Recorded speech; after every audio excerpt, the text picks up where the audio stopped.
ইসলামী bank Bangladesh limited নিয়ে doctor Shafiqul Islam Masud, জামাতের hit MP, তিনি কঠিন বার্তা দিয়েছেন। কারণ ইসলামী ব্যাংক নিয়ে সংকট কাটেনি। আমি বারবার বলছি এবং আপনাদেরকে অ্যাওয়ার করছি যে সরকার চাপে পড়ে, মাইনকে চিপে পড়ে বাধ্য হয়ে পুরো ব্যাংক ব্যবস্থা ধ্বংস হয়ে যাচ্ছে আন্দোলনের ফলে। সেটা দেখে জামাতপন্থীদের দাবি মেনেছে, ইসলামী ব্যাংকের চেয়ারম্যানকে সরিয়ে দিয়েছে এবং পুরো পর্ষদ ভেঙে দিয়েছে। কিন্তু ইসলামী ব্যাংকের মালিকানা তার প্রকৃত মালিক তথা জামাতের হাতে ফিরিয়ে দিবে, এই বিষয়ে তারা এখনো তালবাহানা করছে। তো এই বিষয়ে জামাতকে আরো কঠোর হতে হবে, সার্বক্ষণিক সজাগ দৃষ্টি রাখতে হবে। কথা ক্লিয়ার, ইসলামী ব্যাংকের মালিকানা প্রকৃত মালিক, দ্যাট মিনস জামাতপন্থী। সোজা কথা, এটা নিয়ে কোনো হীনমন্যতা নেই, কোনো কৌশল্য নেই। প্রকৃত মালিক যারা, সে জামাতপন্থী হোক আর যে পন্থী হোক, এমনকি যদি আওয়ামী লীগ পন্থী হয়ে থাকে আর যদি তারা অর্থ পাচারকারী, লুটপাটকারী না হয়, অপরাধী না হয়, তাদের মালিক তারা। আপনি আওয়ামী লীগের ধন সম্পদ কেন দখল করবেন? আওয়ামী লীগের সম্পত্তির মধ্যে দুর্নীতি থাকলে তার বিচার করবেন, অবৈধ থাকলে সেটা সিজ করবেন। কিন্তু আপনি তো তাদের গনিমতের মতো তাদের মাল নিয়ে যেতে পারেন না। এই জন্য আমরা বলছি যে মালিক যে তার হাতে ফিরিয়ে দিতে হবে, কোনো ইফ নট বাটস এগুলো নাই। এখন ইসলামী ব্যাংকের মালিককে জামাতপন্থীরা, ইসলামী ব্যাংকের মালিককে, এর অর্থ হচ্ছে 2017 সালের সেই জানুয়ারিতে হাসিনা ডিজিএফআই দিয়ে ইসলামী ব্যাংক দখলের আগে যাদের মালিকানা ছিল 83 সাল থেকে, তারা 83 সাল থেকে 17 সাল পর্যন্ত যারা মালিক ছিল তারাই হচ্ছে ইসলামী ব্যাংকের মালিক। তাদের হাতে ফিরিয়ে দিতে হবে, কিন্তু বিএনপি সরকার সেটা দিতে চাচ্ছে না। তার টালবাহানা করছে, তারা নানান যুক্তি দিচ্ছে যে না না, ইসলামী ব্যাংকের মালিক তাদেরকে 17 সালের আগে যারা ছিল জামাতপন্থীরা, তাদেরকে বললে তো এসালমরা দোষ করেছে কি? আরে ভাই, এসালমরা তো অবৈধভাবে দখল করেছে 17 সালে ডিজিএফআই এর মাধ্যমে, এটা জানেন না?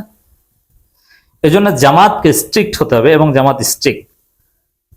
গ্রাহক ফোরাম বা অধ্যাপক নুরুন নবী মানিক, এরা এ বিষয়ে সজাগ সতর্ক যে মালিকানা বিষয়ে ফাইজলামি করা যাবে না, যে চেষ্টা এখনো করছে।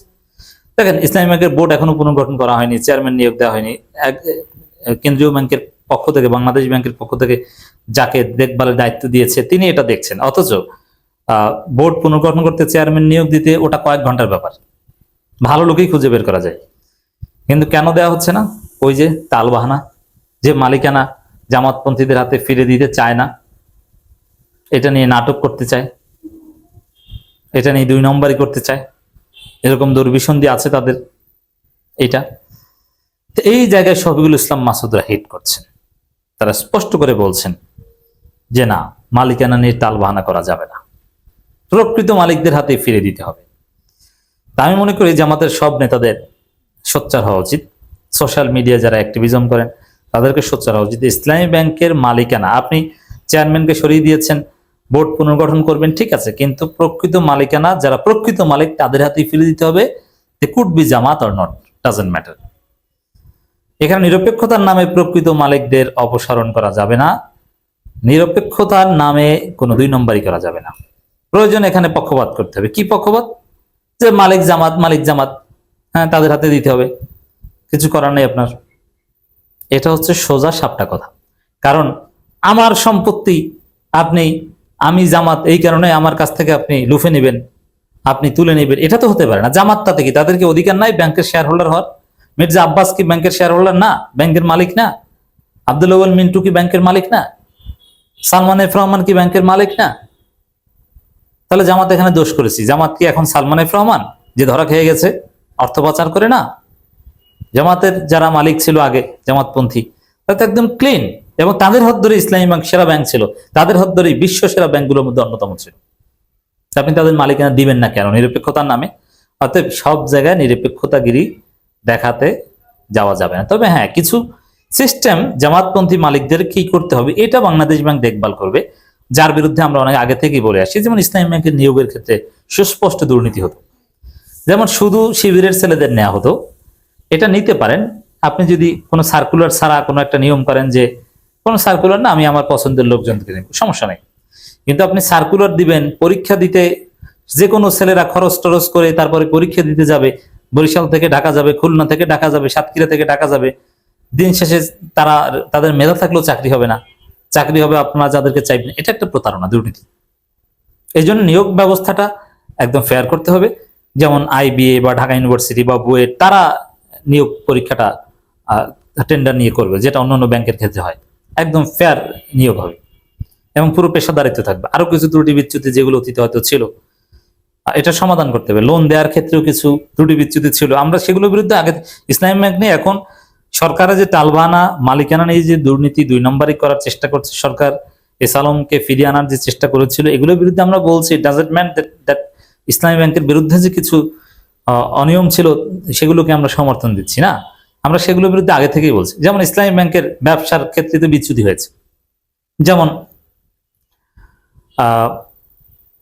মুদারাবা সিস্টেমে ব্যবসা করবে, সেটা ঝুঁকি আছে, এখন এটা করে না, মুরাবাহা করে। আবার যেমন সহজ বাংলায় বুঝি, লোন দেওয়া, হ্যাঁ, সাধারণ মানুষ, ইসলামপন্থীরা যারা সুদের বিরুদ্ধে দাঁড়িয়ে সুদ মুক্তভাবে ব্যবসা বাণিজ্য করতে চায়, তাদেরকে আপনি হেল্প করবেন, প্রয়োজনে লিমিটেড স্কেলে করবেন এবং ঝুঁকি নেবেন, ঝুঁকি ম্যানেজমেন্ট করার চেষ্টা করবেন। তা না, ইসলামী ব্যাংকের প্র্যাকটিসটা হয়ে গিয়েছিল এরকম যে যার যত আছে সে তত লোন পায়, যার নাই সে লোন পায় না। এই উদ্দেশ্যে তো ইসলামী ব্যাংক প্রতিষ্ঠিত হয়নি। প্রকৃতপক্ষে যার প্রয়োজন তাকে ইসলামী ব্যাংক উপকার করতে পারত না, তাকে লোন দিত না। যে 1000 কোটি টাকার মালিক তাকে আরো 1000 কোটি টাকা লোন দিত, এটা জামাতপন্থী প্রশাসনই করত। এরকম অনেক ত্রুটি বিচ্যুতি ছিল, এগুলো দূর করতে হবে, মৌলিকত্বে ফিরে যেতে হবে, নিয়োগ ব্যবস্থা শতভাগ ফেয়ার করতে হবে, পরীক্ষার মাধ্যমে নিয়োগ হবে, একদম নিরপেক্ষ পরীক্ষা। এখানে কোনো পক্ষপাত, কোনো জেলা আমির কারো রেকমেন্ডেশন চলবে না, একদম শতভাগ ফেয়ার। তো দর্শক, শফিকুল ইসলাম মাসুদের বক্তব্যটা আমরা দেখি। ইসলামী ব্যাংক ইস্যুতে সরকারকে সতর্ক করেছেন বাংলাদেশ জামাত ইসলামীর কেন্দ্রীয় নির্বাহী পরিষদ সদস্য, ঢাকা মহানগরীর দক্ষিণ secretary doctor Shafiqul Islam Masud MP. তিনি বলেছেন, ইসলামী ব্যাংক নিয়ে সরকার সঠিক সিদ্ধান্ত নিতে ব্যর্থ হলে দেশের অর্থনীতি হুমকির মুখে পড়তে পারে। একই সঙ্গে ইসলামী ব্যাংকের প্রকৃত মালিকদের সমন্বয়ে পরিচালনা পর্ষদ গঠন এবং ব্যাংক থেকে পাচার হওয়া অর্থ ফিরিয়ে আনার দাবিও জানিয়েছেন তিনি। সবচেয়ে গুরুত্বপূর্ণ পয়েন্ট এটা যে প্রকৃত মালিকদের নিয়ে পরিচালনা পর্ষদ গঠন করতে হবে, তাদেরকে ফেরত দিতে হবে। প্রকৃত মালিককে জামাতপন্থী কারা, যারা 17 সাল আগে ছিল, 83 সাল থেকে 17 সাল পর্যন্ত যারা ছিল। অতএব এখানে নিরপেক্ষতার নামে জামাত মুক্ত করা এটা মেনে নেওয়া হবে না। এটা হচ্ছে শফিকুল ইসলাম মাসুদের বক্তব্যের তাৎপর্য। তো দর্শক, জামাতের ব্যাংক জামাতের হাতে থাকবে, থাকতে হবে। এই বিষয়ে সবাইকে সোচ্চার হতে হবে। তবে যেহেতু সরকার মানকে জিবে পড়েছে, দাবি মেনেছে, গ্রাহক ফোরাম দফায় দফায় দর কষাকষি করছেন, উত্তেজনাও চলছে,